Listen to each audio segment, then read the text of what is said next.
ओम परमात्मने नमः।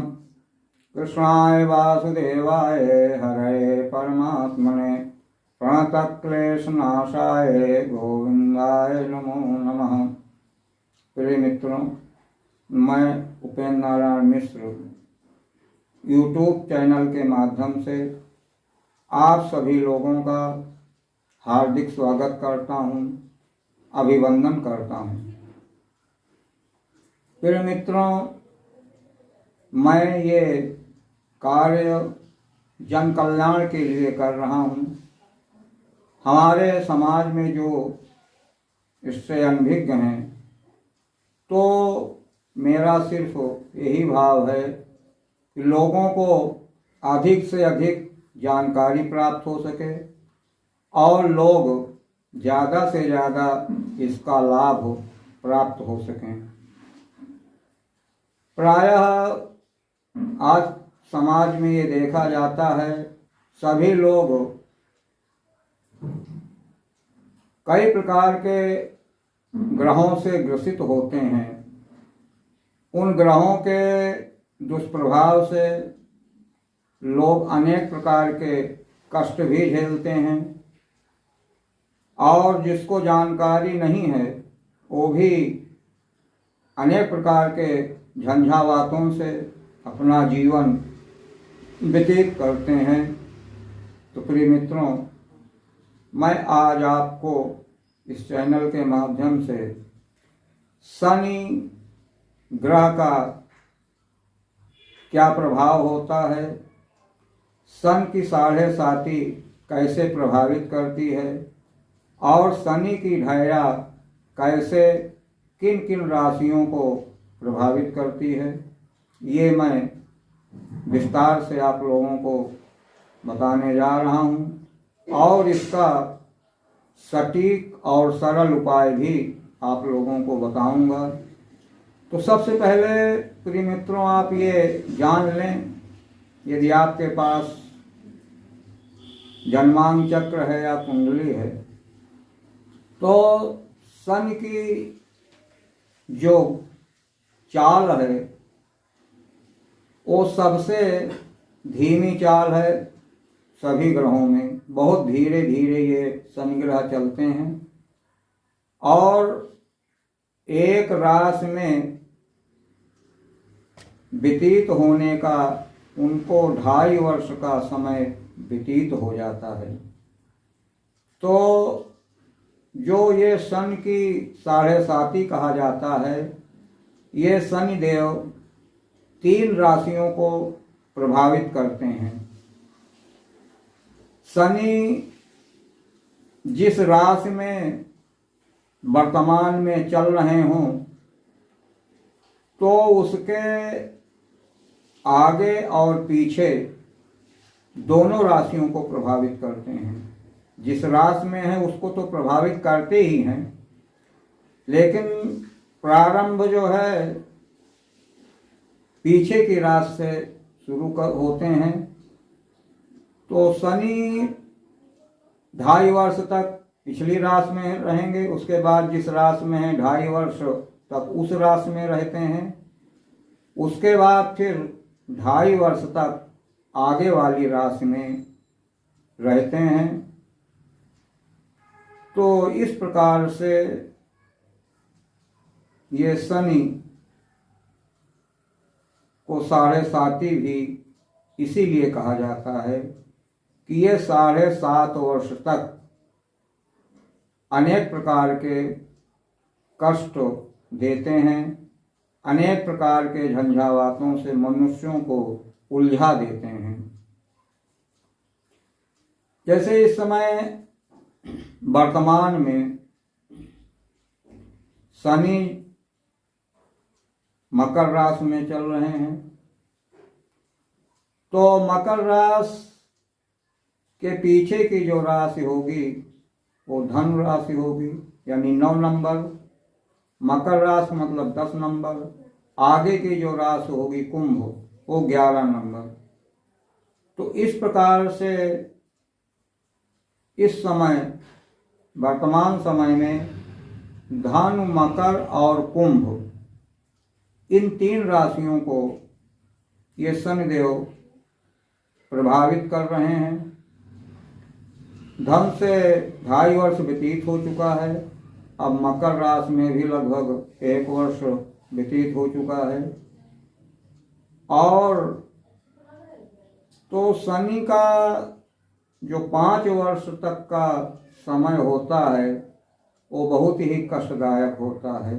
फिर तो आप लोग अपने कुंडली से ये जान सकते हैं कि हमारी कौन सी राशि है, या नहीं जानकारी है तो किसी अच्छे विद्वान ज्योतिषी से आप अपनी कुंडली दिखा करके ये जानकारी प्राप्त कर सकते हैं कि हम शनि ग्रह के प्रभाव से ग्रसित हैं या उससे बचे हुए हैं।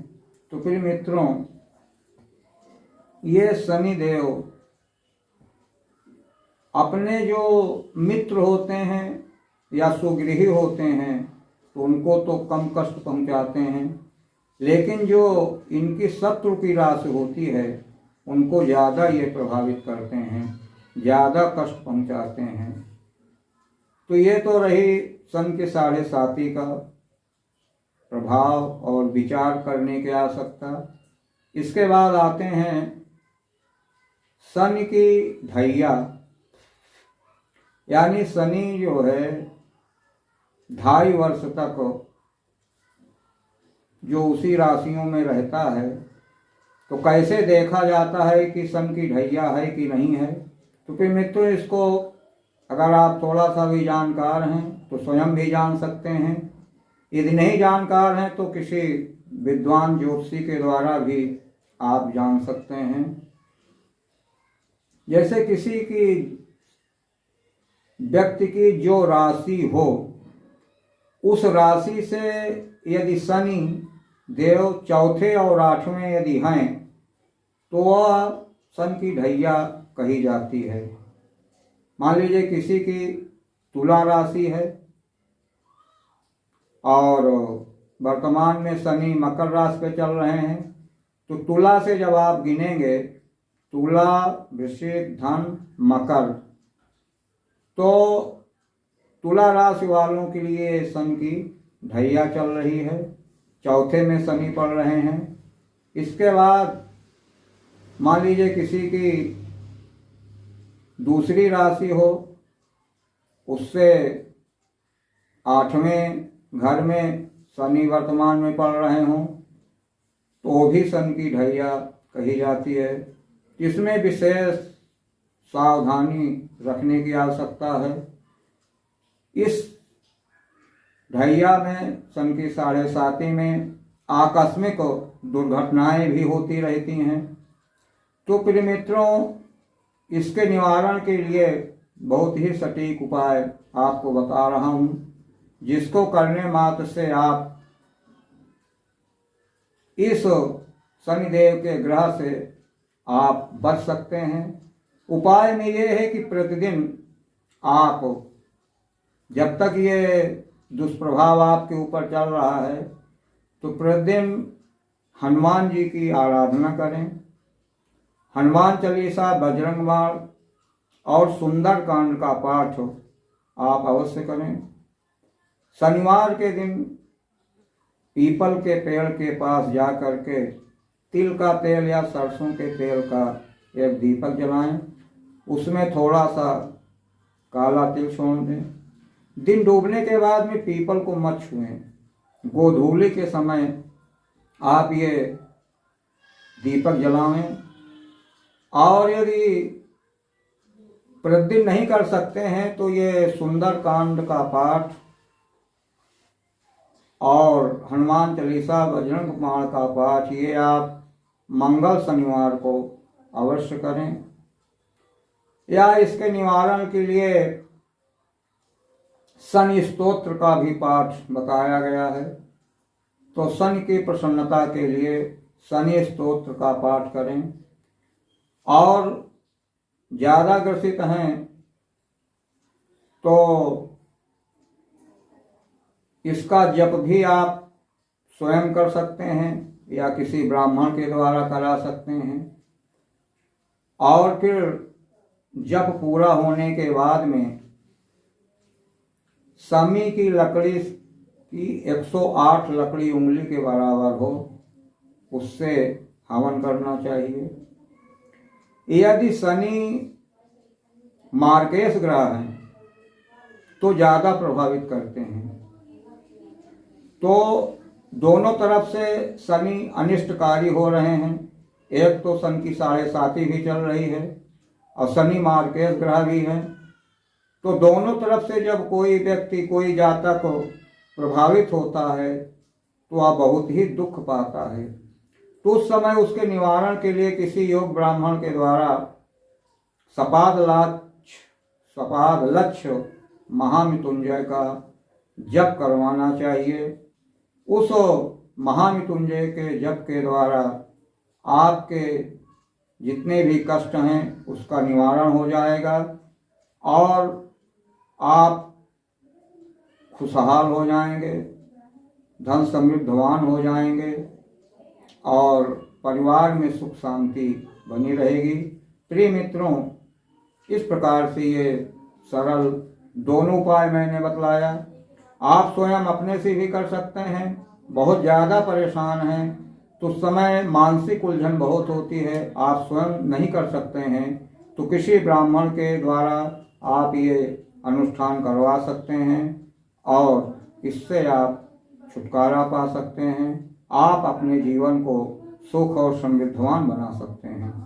प्रिय मित्रों, यदि यह बात आपको अच्छी लग रही हो तो मेरे चैनल को सब्सक्राइब करें और लाइक करें। फिर अगली कड़ी में मुलाकात होगी। धन्यवाद।